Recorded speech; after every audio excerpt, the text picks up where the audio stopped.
welcome to a very, very special episode of Super Action Talk, and we have none other than Ritchie Ramone on the other end. Yeah, how we doing? I wish people could answer you back. So, Ritchie, you're playing here in Knoxville on Sunday the 10th at the BrickYard. That's right.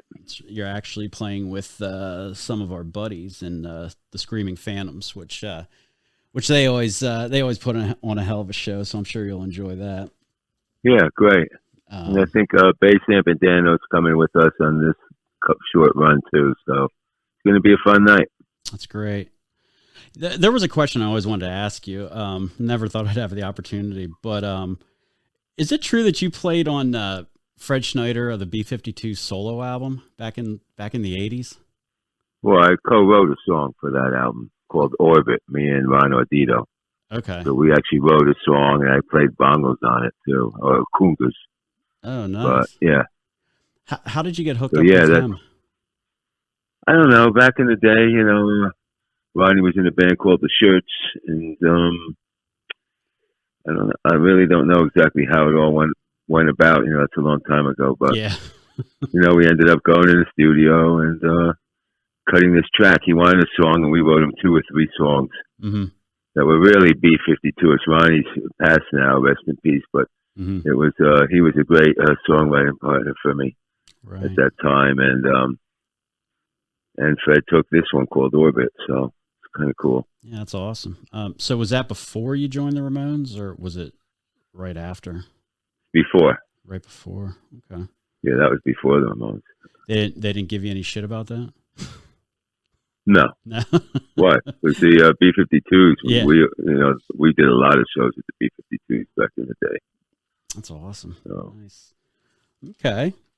So what was the songwriting process like in the Ramones? Was it very collaborative, or did people just kind of come in with everything already? It's so funny, It's so funny you asking that question, because I never get asked that, and I've been asked that just 2 days ago. Oh really? And, yeah, it's there's nothing collaborative about it. Mm-hmm. We write the songs. Everybody would write their songs at home, and then when it came time to do the record, we go up to the manager, Barry Kerfoot's office, with all of us with our little cassette tapes, and we'd sit there and play 12, 14 songs. And they'd pick which ones would be on the record, and then we rehearse them, and then go in the studio and do it. Oh, okay. Some of them did it. I usually don't.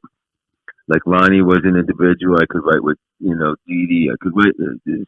When you're writing with so many different people, I don't like getting pulled different ways. Mm-hmm. I know the song I want in my head. That's how I want it. So I really don't need anyone else. Yeah. Steering me away, I'm always fascinated by how other groups do it, because I've been playing music now for 30 some years, and it's we have a very specific way we do things. We write riffs and we come in and we put it's just, but everybody does it different. Some people work on melodies, and some people bring the entire thing in complete. Yeah, some people just jam in the studio and come up that way and come up with songs like that. I mean. The Rolling Stones did that on one record where they just, rolled tape and, for days. And then magic comes and then out. Ended up with songs. Yeah. So there's all different ways of doing it, but as long as you get to a good end result, that's all that matters, really. So the songs that you're writing now, is that collaborative at all, or are you just doing everything and... Well, it is collaborative. I can't say. Claire on bass is, she came in, with the riff, and I used that. So, yeah, so there is some collaborative writing going on. I Fixed This was written with my guitar player, but when it comes down to melody and, words, it's kind of hard to, right. I generally do that part of it, because when I sing, I want to sing about something that's true to me, not something that's made up. Right. But getting on that topic, the new single out now, which just came out a couple of weeks ago, was written by Mark Diamond from the Dwarfs. He wrote that song for me, nice. and I put my spin on it, and the song is effing fabulous. So we're playing that in our show now, as long as 2 or 3 new ones from the upcoming album, which will be out next year. You know, we still haven't finished recording it, but so it's exciting. So the 2 singles that are out now, it's Not Afraid and Cry Little Sister. Right. Okay. Cry Little Sister is from I started acting during COVID, and I played this 800-year-old vampire. So and the director wanted me to cover that, and I said, sure, let me do that. So that's from the Lost Boys soundtrack, right, and I put my spin on that, and it sounds really awesome. We don't really play that live, but I was actually going to ask you about that because I was watching clips from that movie, and some of your other ones. Is that something that you just got into recently? Yes, being in the indie movies. Maybe right before COVID. I do like these conventions, the Comic Cons or the Horror Cons, right? And the director came to me and said he wanted me in this movie, and I was like, well, whatever. They're B-roll movies. They're not right. It's just fun. Blockbuster things, and fun. It's more than fun. It's incredible. So that's how I got in Head Cheese the movie. That's on Amazon Prime now.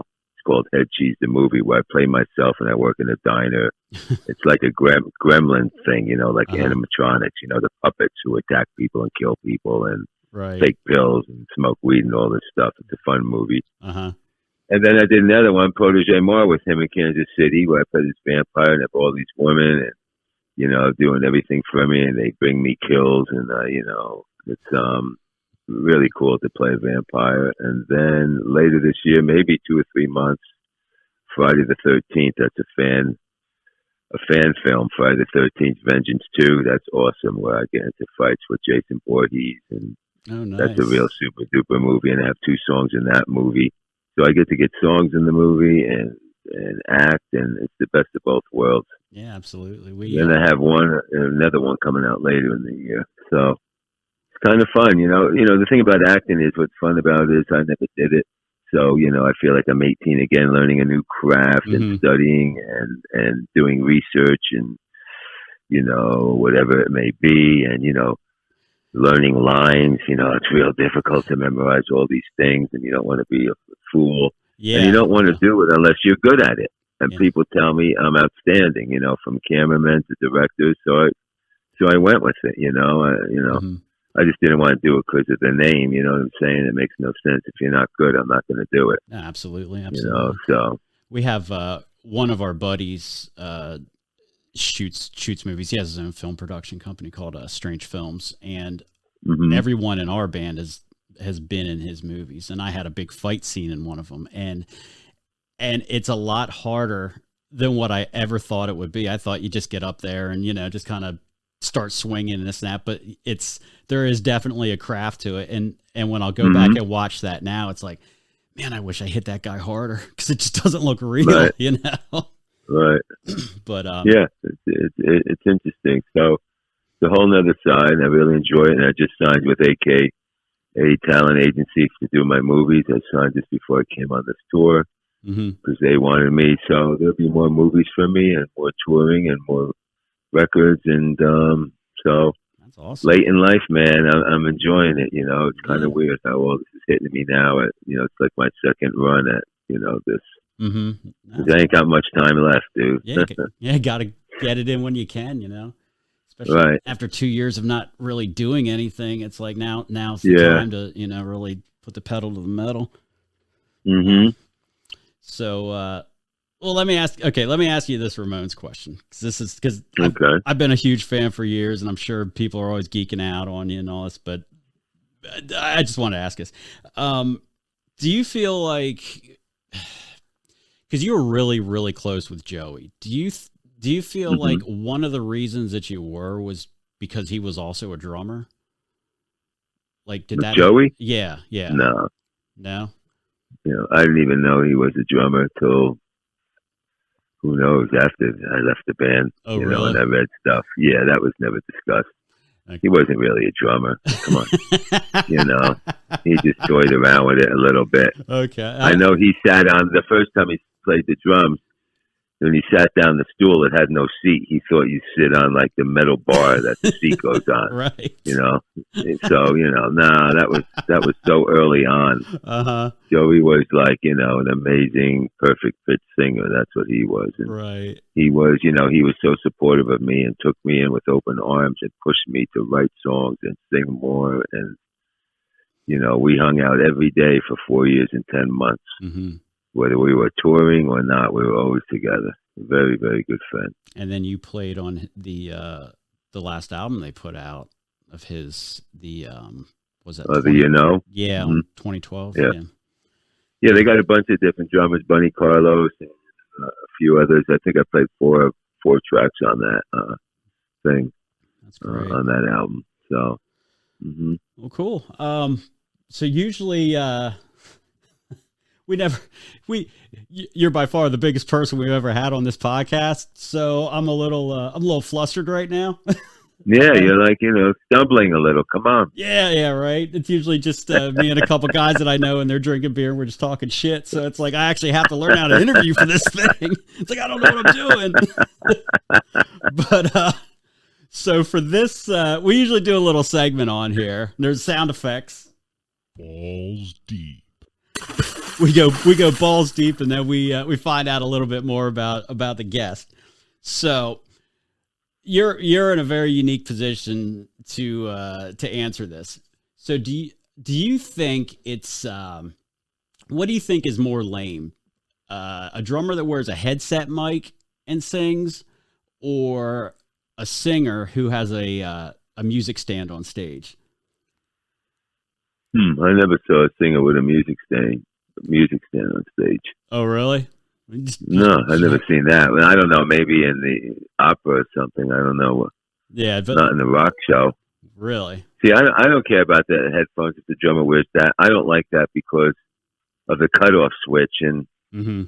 All the breathing goes through that mic if you're not constantly shutting it off and putting it on. So, right. I don't think it's lame. I think some people just like that, but I'm old school. I like the mic stand to come from my left side, and yeah. I don't like what I find lame is the drummers who have the mic stand behind them, and it comes right over their face and the gooseneck right in the middle. That I don't like. Like it splits their head in two. Yeah. Like, why would you do that? Yeah, but, absolutely.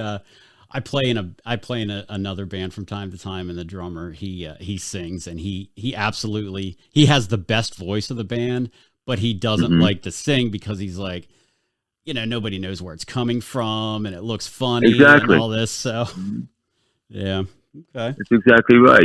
That's why in this show here, mm-hmm. yeah, I could sing and play drums, but they put you're 25 feet back, you're in the dark.